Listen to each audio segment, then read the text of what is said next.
The teller smiled. The smile did not reach her eyes. It was a customer service smile, practiced and smooth, meant to deliver policy as if it were a gift. A name tag said Brianna. She looked at the government check, then at the man across the counter. He was older, perhaps 70, with the kind of stillness that comes from a life of patient work. His hands, resting on the cool laminate, were clean but mapped with the fine lines of 1,000 repairs. His shirt was a plain blue cotton, pressed. He had placed the check for $1,742 neatly in the small metal tray. Brianna had processed it, her fingers moving with practiced speed across the keyboard. Now came the part she disliked. She said, "The total deposit will be $1,717. He did not move. He did not blink. A pause. She tried again, her voice a little brighter. "There is a $25 check cashing fee for non-account holders. It's a standard bank policy, for security." She pushed the receipt toward him with 2 fingers. The man looked at the receipt. He looked at her name tag. He looked back at the receipt. Then his eyes, clear and grey as a winter sky, met hers. He said one word. No. The word was not angry. It was not a question. It was a statement, a period at the end of a sentence she had not been allowed to finish. Brianna's smile faltered. She had a script for this. "I understand your frustration, sir, but it's our policy for all non-customers." He said nothing. He simply stood there, a bulwark of quiet refusal. The line behind him was growing. A woman with a stroller shifted her weight. A young man in a contractor's sweatshirt checked his phone. The silence at the counter stretched, becoming awkward, then heavy. The man named Thomas Bell did not look behind him. He did not seem to notice the growing impatience. His world had narrowed to the space between him and the teller, to the small piece of paper that said he was $25 poorer than he ought to be. Brianna looked past him, a silent plea to her manager, who was already walking over. The air in the bank was cool and still, smelling faintly of clean carpets and currency. The only sounds were the quiet hum of the computers and the distant, rhythmic thump of a cancelled stamp from another window. Thomas Bell waited. He had waited before. He knew how to wait. He had brought a folder with him, a simple manila folder held under his left arm. He had not set it on the counter yet. It rested there, patient as he was. The branch manager arrived with a different kind of smile. It was polished, confident, the kind of smile that solved problems by reassuring you they were not problems at all. He was younger than Thomas, maybe 40, in a suit that was sharp and grey. His shoes shone. He buttoned his jacket as he approached, a small gesture of taking command. "Brianna, is there an issue?" he asked, his voice smooth. Brianna looked relieved. "This gentleman doesn't wish to pay the non-customer service fee, Mr. Davies." The manager, Mr. Davies, turned his full attention to Thomas Bell. The smile widened. "I understand completely." He leaned in conspiratorially. "Nobody likes fees. I hate them myself. But it's a standard policy for the bank. It helps us protect against fraud. A necessary evil, I'm afraid."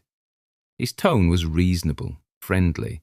He was a man explaining a simple fact of life, like rain or taxes. Thomas Bell looked at the manager. He registered the suit, the tie, the expensive watch. He saw the confidence. He had seen it before in other men, in other offices. It was the confidence of people who believed the rules were whatever they said they were. Mr. Davies gestured to the receipt. "It's just $25. We can get this settled and you can be on your way." He was already looking past Thomas, ready for the next small fire to put out. The line was now 5 people deep. The man in the contractor's sweatshirt sighed audibly. Thomas Bell did not raise his voice. He did not argue. He simply spoke again, his voice as level as before. "The fee is not legal." Mr. Davis's smile froze. A flicker of something else passed through his eyes. Annoyance. He quickly replaced it with paternal patience. Sir, I can assure you our bank's policies are all vetted by our legal department. They are perfectly legal. We wouldn't be one of the largest banks in the state if we were breaking the law, now would we? He chuckled, a dry, dismissive sound. He expected Thomas to be embarrassed, to back down in the face of such institutional certainty. He expected a grumbled acquiescence. He did not get one. Thomas Bell said, "You are breaking a federal law. 31 CFR Part 240. The numbers came out of his mouth as if he were reading them from a book. They hung in the air, alien and specific. Mr. Davies stared. The friendly mask was gone.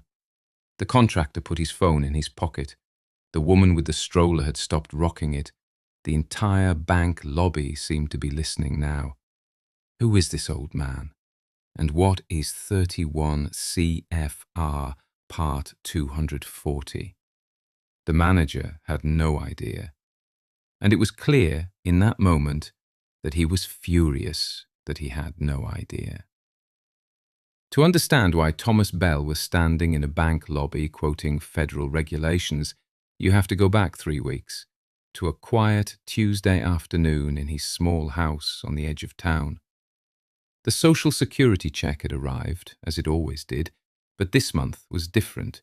A final, lingering medical bill from his wife's illness had come due, a specialist's fee for $800, a loose end she would have hated. Eleanor had been a woman of ledgers and lists, everything in its place, every debt paid on time. He wanted to honor that. The bill was due to a clinic that only accepted a cashier's check, and they banked at this particular institution, North Valley Financial.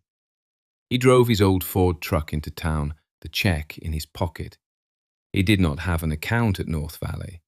He walked in, endorsed his Social Security check, and asked for a cashier's check for $800 and the balance in cash. The teller, a different one, had charged him the same $25 fee. At the time, he was focused on the bill. He questioned it briefly. The teller gave him the same line about bank policy. He was tired. He paid it. He got the cashier's check and drove to the clinic. He settled Eleanor's last account. Done. But on the drive home, the fee gnawed at him. $25. It felt wrong. Not just expensive. Wrong. He remembered his father, a factory worker, cashing his paychecks for free at the issuing bank for 40 years. He remembered his father talking about it once a long time ago. Something about the government. That evening, he sat at the kitchen table, where he and Eleanor had eaten for 50 years. He pulled out the receipt. $25 non-customer check service fee. He looked at it for a long time.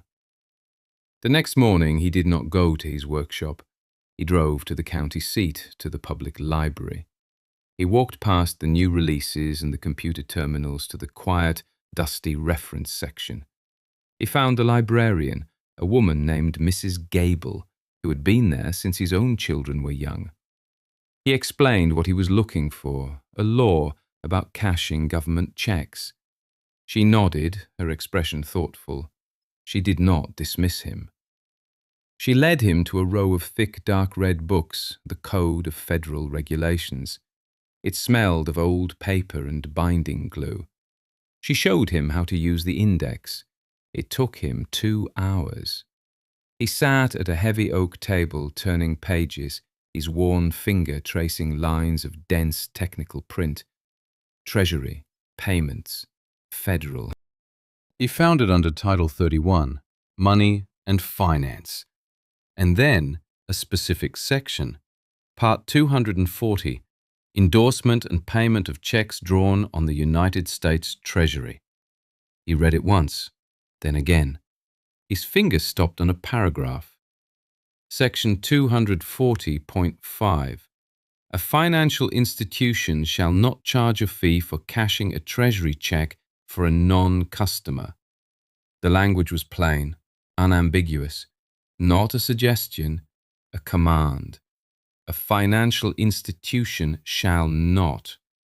He felt a quiet click inside him, the feeling of a crooked picture being made straight. He asked Mrs. Gable to make him a photocopy. She did. He paid the 25 cents for the copy, folded it carefully, and put it in his pocket. He had the paper now. The paper didn't forget. Eleanor would have loved the paper. She had been the keeper of the paper for their entire life together. In the bottom of their closet was a set of metal file boxes labelled mortgages, taxes, warranties, medical. Inside, manila folders were organised by year. Every major receipt, every contract, every title was there. "You keep the paper," she would say, "because the paper doesn't forget." When a washing machine broke, a month after the warranty supposedly expired, she produced a sales slip showing they'd bought it 3 weeks later than the store's records claimed. The repair was free. When the county tried to adjust their property line based on a new survey, she pulled out the original deed from 1968, along with a signed agreement with their neighbour from 1972 about the fence line. The county apologised. It was her quiet superpower, not fighting, but knowing, remembering, having the proof. She was not a suspicious woman, but she believed that systems, left to their own devices, grew sloppy.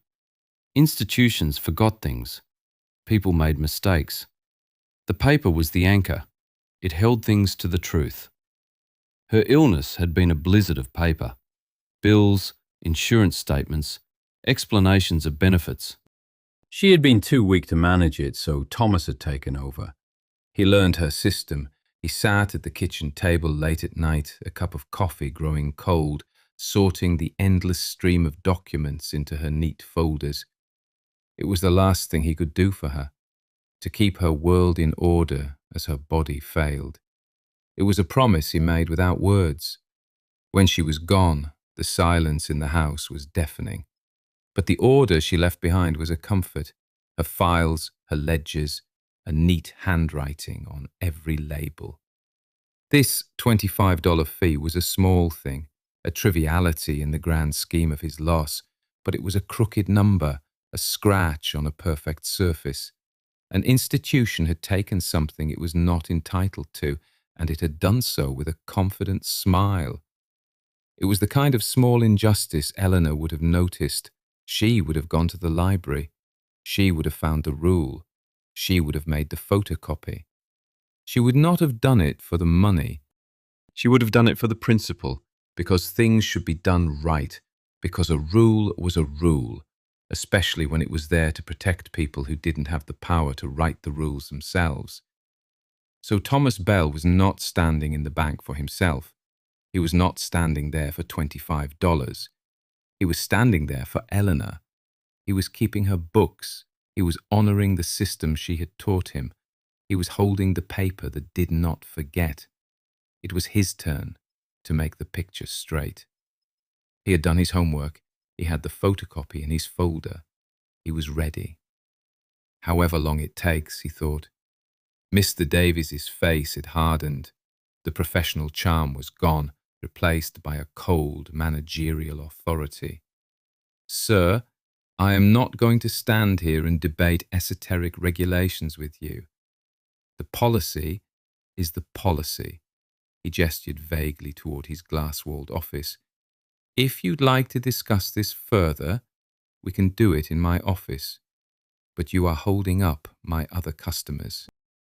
The implication was clear. Take your strange obsession somewhere private, old man. Don't make a scene. Thomas Bell did not move. He looked at the manager. He looked at the teller, Brianna, who was watching with wide, uncertain eyes. He looked at the people in line, who were no longer impatient but deeply intrigued. He said, "I would be happy to discuss it in your office." He reached down and picked up his manila folder from where it rested against his leg. He held it not like a weapon, but like a book he was about to open.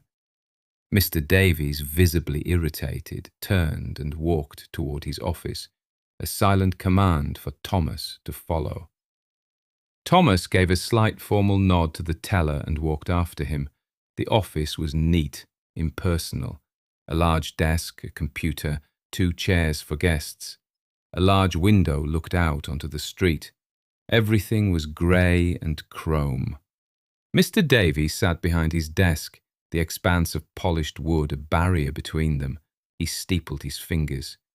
"All right, what is this about?" His tone was that of a man granting a final, brief audience. Thomas Bell sat in the chair opposite him. He placed the manila folder on his knees. He did not open it, not yet. He said, 3 weeks ago I came to this branch to cash my Social Security check. I was charged a $25 fee. The teller told me it was bank policy." He paused. Mr. Davies said nothing, waiting. Thomas continued, "I believe that fee was collected in error. I am here today to deposit this month's check. I expect to do so without a fee. And I would like the previous $25 fee returned." He spoke calmly, laying out the facts as if they were simple, solid objects. Mr. Davies leaned back in his chair. He let out a sigh, a performance of profound weariness. "Mr. Bell, is it?" He glanced at the check on his desk. "Mr. Bell, I have already explained the policy. It is not an error. It is the fee we charge for the service of providing cash to non-customers. It covers our risk and our processing costs." He was speaking slowly, as if to a child. Thomas Bell did not react. He simply waited for the manager to finish. When he was done, Thomas said, "It is a treasury check, a direct payment from the United States government. Your bank is a federally insured financial institution. The rules that govern you are not only your own, they are also federal. That is the service you provide." Mr. Davies's patience finally broke. He picked up his phone. He said, "You know what? Let's clear this up right now." He pressed a button. His voice became smooth again, but with a hard edge. "Hi, it's Paul Davies at the branch. Get me legal. Now." He put the phone on speaker. He looked at Thomas Bell with a look that said, "You are about to be humiliated by someone far more important than me." A voice came through the speaker, crisp and female. "This is Sarah Jensen in the legal department. What's the issue, Paul?" Paul Davies explained the situation, his voice dripping with condescension. "I have a gentleman in my office, a non-customer, who is insisting that our standard check cashing fee is illegal when applied to a treasury check. He's quoting some regulation at me, 31 CFR something or other. Can you please confirm for him that our policies are in fact perfectly legal so I can get back to my day?" The lawyer on the phone sighed. You could hear the clicking of a keyboard. "Sir," she said, her voice directed at Thomas, "our bank, as a private entity, has the right to set fees for services rendered to individuals who do not have an account with us. Cashing a check is a service. This policy is standard across the industry. It's a matter of settled business practice." Thomas Bell listened. He waited for her to finish. Then he spoke, his voice calm and clear, easily audible over the small speaker. "Settled business practice does not supersede federal law. The law I cited, 31 CFR Part 240, specifically prohibits a financial institution from charging a fee to a non-customer for cashing a treasury check." The keyboard clicking stopped. A pause. The lawyer spoke again, her tone shifting slightly, more cautious. "That regulation typically pertains to the replacement of lost checks. It doesn't create a universal right to free services." Thomas Bell said, "Read section 240.5. It is titled Cashing of Checks. It is not ambiguous." Silence from the speakerphone. More keyboard clicks, faster this time. Mr. Davies was starting to look uncomfortable. He was losing control of the narrative. This was not going as planned. The lawyer's voice came back, tight. "I'm looking at the text now. Let me consult with senior counsel. This will take a moment." The line went quiet, filled with hold music. Mr. Davies switched off the speaker. He looked at Thomas. He tried one last angle, an appeal to common sense. Look, Mr. Bell, let's be reasonable. What you're talking about is some obscure rule from years ago. Things change. This is how modern banking works. This is just a $25 fee. Thomas Bell finally reached for his folder. He opened it. He took out a single crisp photocopy. He did not slide it across the desk. He stood up, leaned forward, and placed it gently on the polished wood in front of the manager. It was the page from the law library. The text was clear. He had highlighted one sentence with a pale yellow marker. A financial institution shall not charge a fee for cashing a treasury check for a non-customer. Thomas sat back down. He said nothing. The paper said it all. The room was quiet, except for the faint sound of traffic outside and the hum of the air conditioning. Mr. Davies stared at the photocopy on his desk. He read the highlighted sentence. He read it again. He was a branch manager. He dealt in loans, accounts, customer satisfaction scores. He did not deal in federal regulations printed from a library book. He looked up at Thomas Bell, at the old man's placid, unreadable face. The confidence was gone from the manager's expression, replaced by a growing unease. The phone on his desk buzzed. He picked it up. It was the lawyer, Sarah Jensen. He did not put her on speaker this time. He listened, his face growing paler with every passing second. He said, "Yes, I see. No, he's still here. He has a copy of it, yes. Okay, I understand." He put the phone down. He did it very slowly, as if it were very heavy. He looked at the photocopy. He looked at Thomas Bell. The verification had not come from a judge or a regulator in the room. It had come from his own company's legal department, from a voice on the phone miles away, confirming a truth that had been sitting in a law book since 1975. The institution had just checked its own memory and found it lacking. The silence in the office was now profound. It was the sound of a very large, very expensive assumption collapsing under its own weight. Mr. Davies cleared his throat. He looked flustered. For the first time, he looked like a man who did not know what to do next. He had spent his career following a script, and the script had just been set on fire. Thomas Bell did not smile. He did not show any sign of triumph. He simply sat and waited. He had done the research. He had presented the evidence. The rest was just process. The burden of proof had shifted. It was no longer on him to prove he was right. It was on the bank to figure out how wrong they had been, and for how long. The manager picked up the photocopy. He held it by the edges as if it were a strange artifact. He read the sentence one more time, his lips moving silently. Then he placed it back on the desk, perfectly aligned with the edge. He folded his hands. He took a deep breath. The manager's professional demeanor returned, but it was a different kind. It was the careful, deferential manner of a man trying to contain a disaster. He looked at Thomas Bell.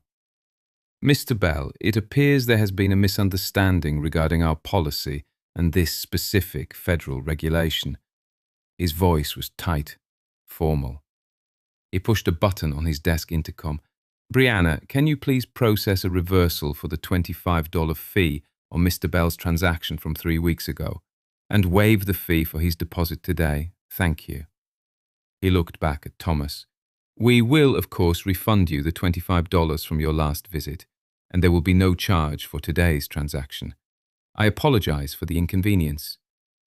He was trying to close the box, to reduce this entire affair back down to a single, corrected $25 error. A clerical mistake. He smiled a small, strained smile. Is there anything else I can do for you today? Thomas Bell did not answer immediately. He let the question hang in the air. The offer was on the table.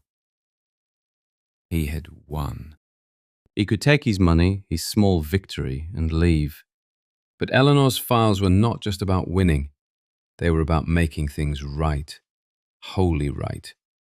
He looked at the manager. He spoke, his voice still quiet, still level.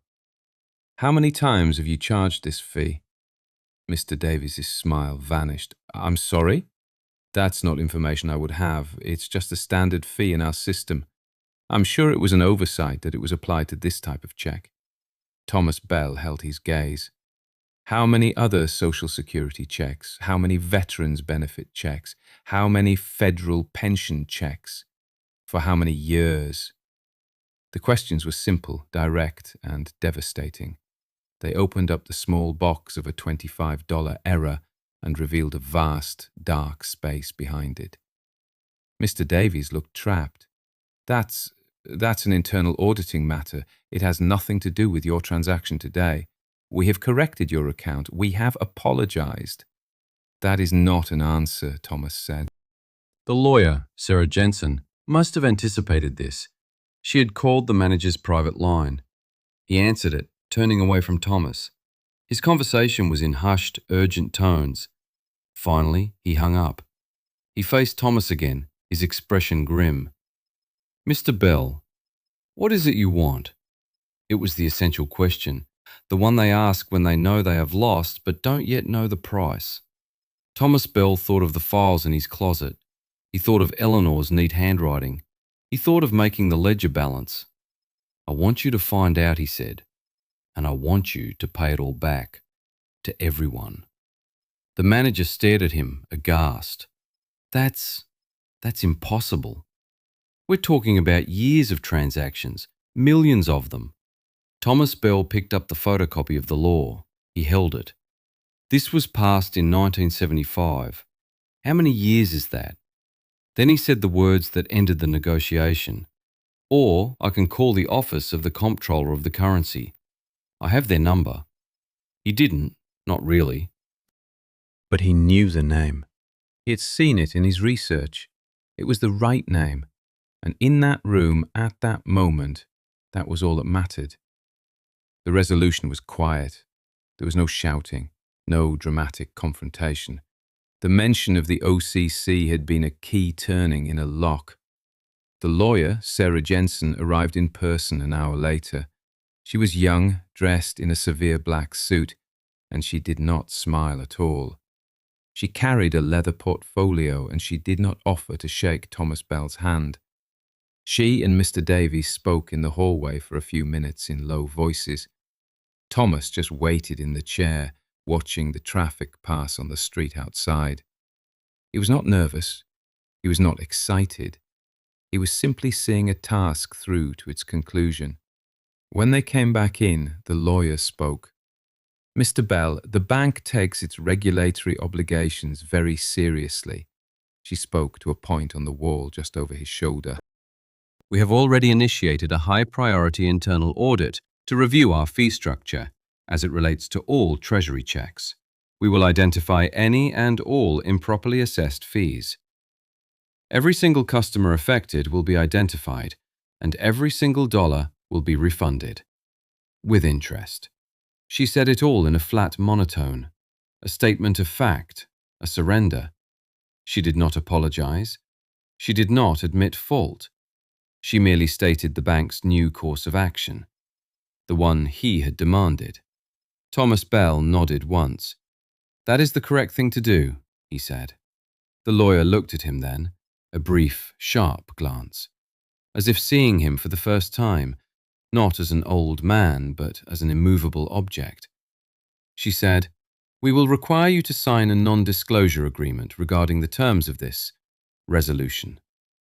Thomas Bell looked at her. He said, No, I will not be signing anything. I have not asked for anything for myself. I have only asked the bank to follow the law.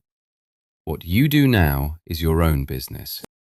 You can tell your customers you are refunding the money because you are honest Or you can tell them you were caught. It makes no difference to me. The room went quiet again. The lawyer and the manager exchanged a look. They had no leverage. He wanted nothing from them they could withhold. He had already won. The narrator would later fill in the numbers that Thomas Bell would never ask to see. The audit took 4 months. It found that for the past 7 years, the bank's automated system had improperly charged the $25 fee on 52,147 Treasury checks. The total amount was just over $1.3 million. The bank refunded it all. They also paid a 7-figure fine to the Treasury Department for the violation. That afternoon, Thomas Bell walked back out to the teller counter. Brianna was there. She looked at him nervously. Mr. Davies stood behind her. The manager said, "Process Mr. Bell's deposit. No fee." Brianna did. She pushed the receipt for the full $1,742 across the counter. Thomas took it, folded it, and put it in his shirt pocket. He nodded to Brianna. He turned and walked out of the bank into the afternoon sun. The auction was over. Done. That evening, Thomas Bell sat at his kitchen table. The house was quiet. A single lamp cast a warm pool of light on the dark wood. He had made himself a cup of tea, the way Eleanor used to like it. In front of him was one of her old accounting ledgers. It was a thick, cloth-bound book with columns for date, description, debit, and credit. She had used it for their household accounts for the last decade of her life. Her handwriting filled the first dozen pages, neat, precise, every number perfectly formed. After she was gone, he had continued making entries. It felt right. It kept the order. He opened the book to the next empty line. He picked up a pen. In the date column, he wrote the day's date. In the description column, he wrote SS Deposit, August. He moved the pen to the credit column and wrote $1,742. He paused. Then he made one more entry on the line below it. In the description column, he wrote NVF fee correction. In the credit column, he wrote $25. He looked at the entries. The books were balanced. Everything was straight. He closed the ledger and placed it back on the shelf next to her cookbooks. Some men collect problems. He collected patience. He had not done it for the money. He had not done it for revenge. He had done it for the quiet satisfaction of a line drawn true, for the simple, unassailable rightness of a balanced book. He honored the paper, and in doing so, he had honored her. If this story of quiet justice stayed with you, there is more like it. A promise is a kind of debt, and some debts are written on paper you would not expect. For one woman in Ohio, a promise, scribbled on the back of a grain receipt from 1952, was about to come due at a county auction. Stay with us. We'll see what holds.